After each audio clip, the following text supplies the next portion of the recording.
that we're talking about really building the power of citizens not responding to clients.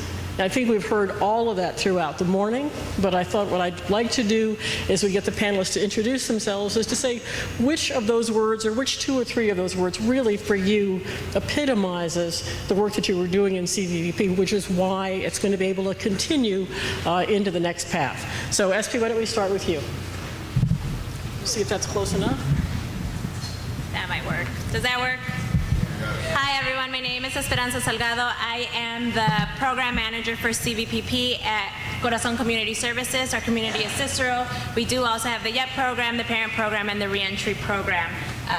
Do you want me to tell you what I think for us, one of the things that really is important about CVPP is the relationships that the agencies build with each other, but more than anything, the relationships that the parents and the youth are building with each other, you know, youth and parents, and then also the relationships that those youth are building with their work sites, with their mentors, and with other agencies in the community, likewise with the parents. And I think that offers a lot more than just a focus on what they're doing as an individual, but really creates a network that they can rely on and work with to carry on their work. Excellent. Wonderful. Thank you.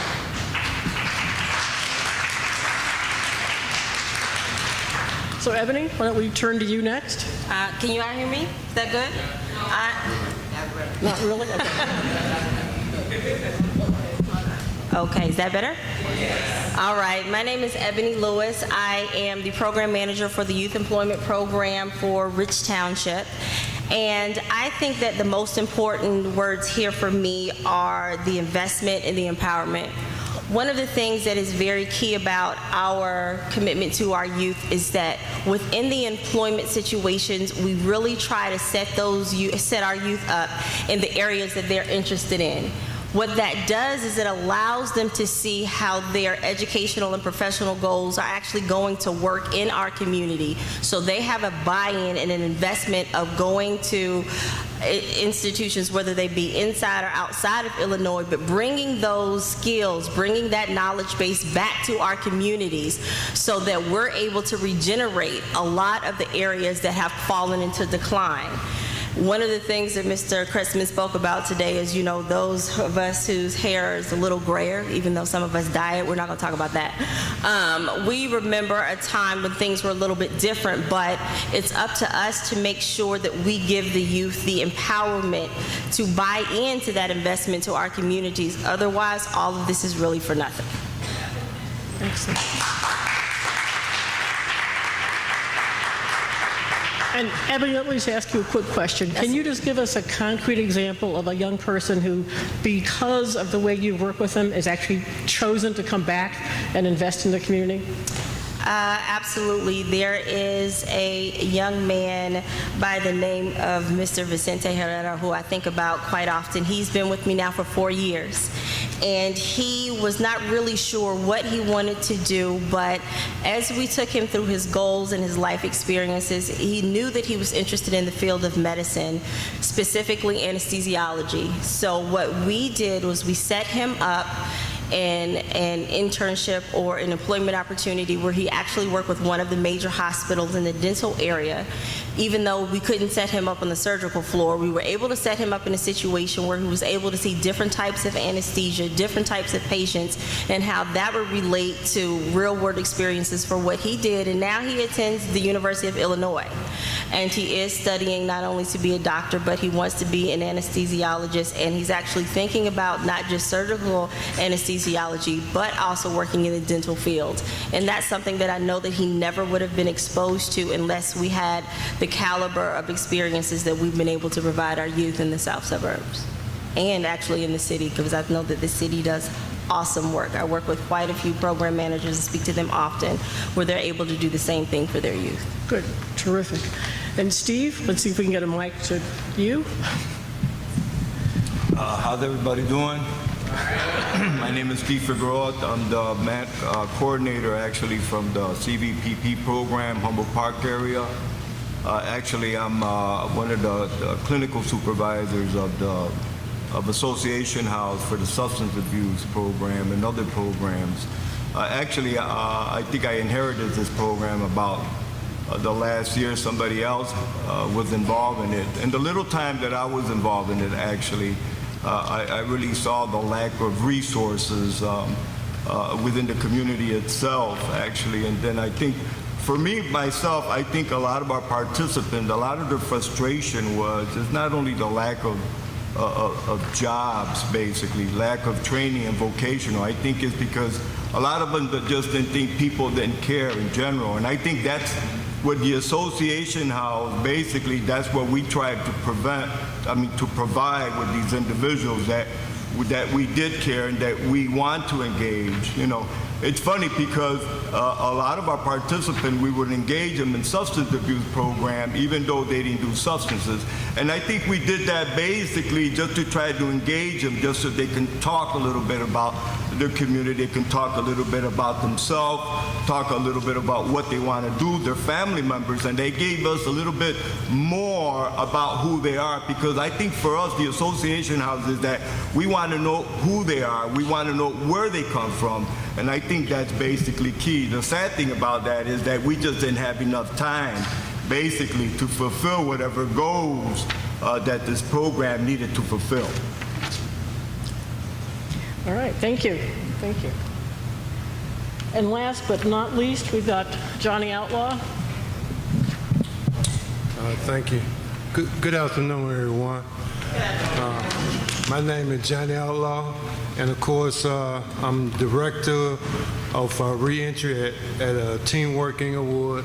I'm also part of the program committee at Kennedy King College, so I wear several hats. But what I do in my capacity as the director program, I try to help people find jobs. I go out into the community because I feel you cannot sit at your desk all day long and not go out and network with the community and try to help them find jobs. It's an important factor now that people have jobs. I mean, this is what it's all about. And of course, I help the student with the expungement and sealing of the criminal records, clemencies, or whatever I have to do. And as far as the category here, there's a three-pronged category here I outlined. One is the opportunity. This is what you call a democracy. The United States is a representative of democracy. This is not Iraq, Iran, where you can get killed for voting.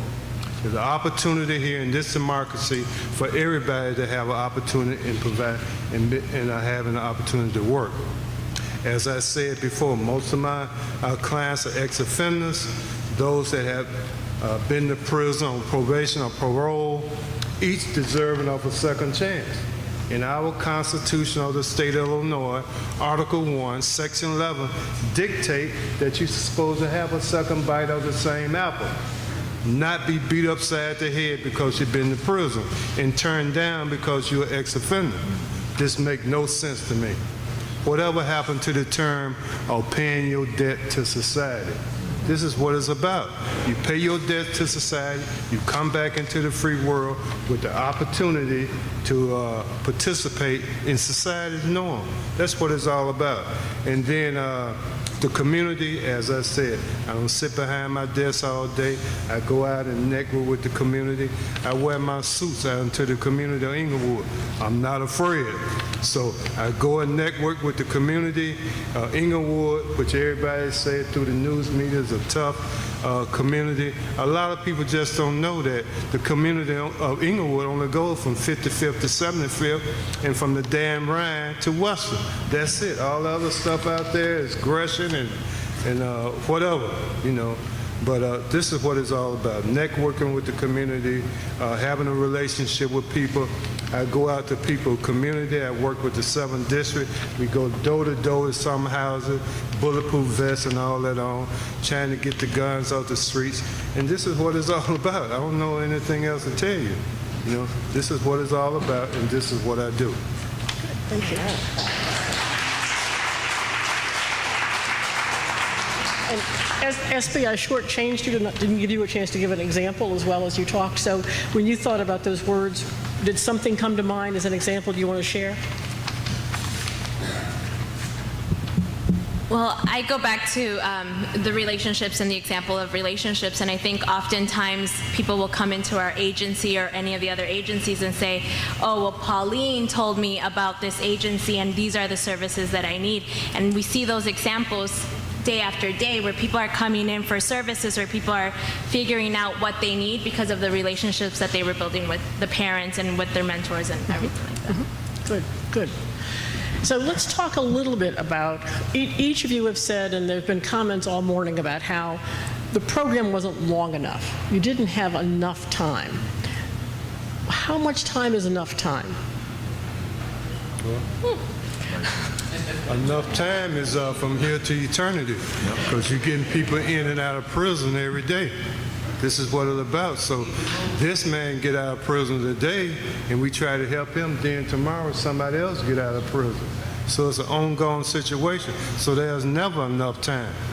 This is what it's all about: helping others, help people in this so-called democracy get back on their feet and do the things they do to help their family, help their children, wife, or whatever you get.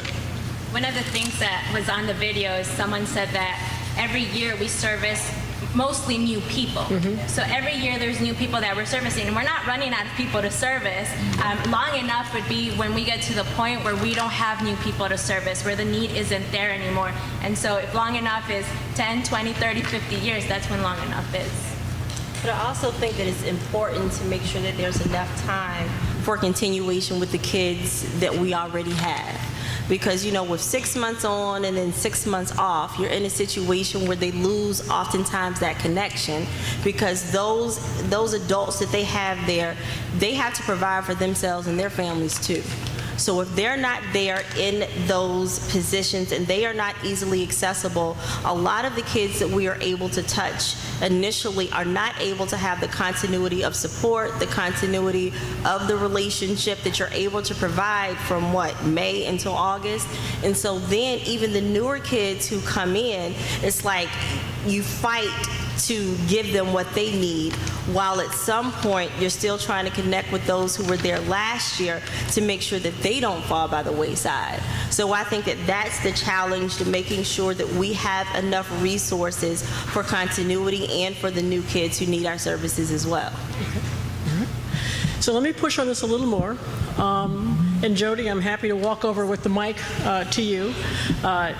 Is one of the points that Jody said, which there were both applause and a little bit of, it's a controversial point about sort of programs and what happens when we lead with programs. Now, I think everybody in the room wants to acknowledge this is a well done program. This is a program that came in with this model. So we're talking about empowering the community. We're talking about not coming in to focus on a particular problem, but really coming in to build on strengths, build relationships, all the things that you said. But what we do to not only acknowledge but count, I think it was Sierra who made the comment that the thing that I wanted to do right away was to give back. As soon as I got strong enough, I turned around to mentor a young man in my school. And what I want to do is to be able, how are we counting that ripple? You want to think of that as a ripple effect. When you help someone who's re-entering at a job, do we count what they do next? Do we call on them to help the next person? What are we doing to really actively build that ripple in the community? Well, what I do, if I find a person a job, I try to go out and help the next person. I recommend it to him that he come and see me for a job. These jobs are difficult, as I said, because the so-called X on that person back, paying his debt to society. We owe this person. In a democracy, we owe this person for a fair and equal opportunity to get a job.